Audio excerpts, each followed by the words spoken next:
Let's now go to another email. Greetings, Father Mitch. I have a question. Why do you rely on the merits of other saints instead of the all-sufficient merit of the God-man alone through imputed unified righteousness? Thank you very kindly for your time, Michael. Well, first of all, Michael, one of the things that you're doing is making a false separation.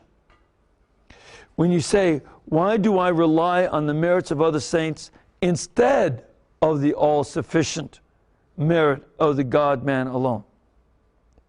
I don't do it instead. I don't rely on the merits of the saints instead of the merits of Jesus Christ. The Catholic Church teaches that the merits of Jesus Christ are infinite. Secondly, it teaches that the merits of the saints are graces that they have received from Jesus Christ, that they were able to gain merit because he promised them merit.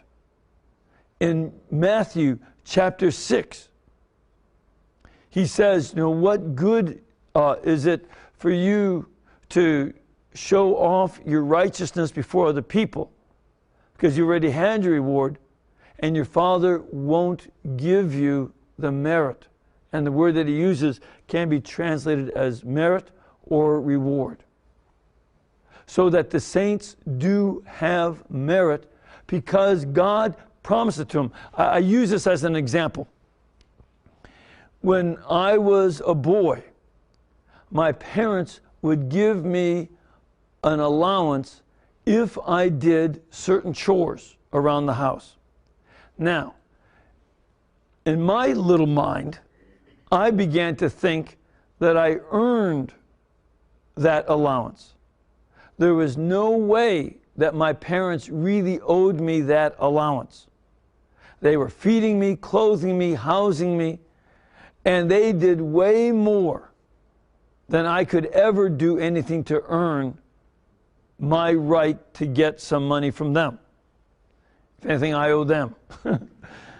But my parents promised me that allowance if I did my chores so that they could teach me responsibility, both with doing my chores and responsibility with the money.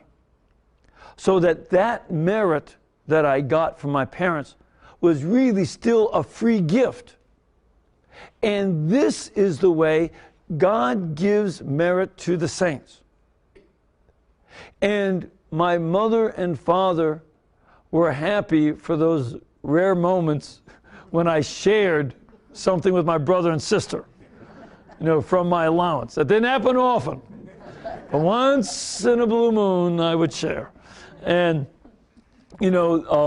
because usually, as a little kid, it's mine. It takes a certain amount of growth and maturity to be able to share.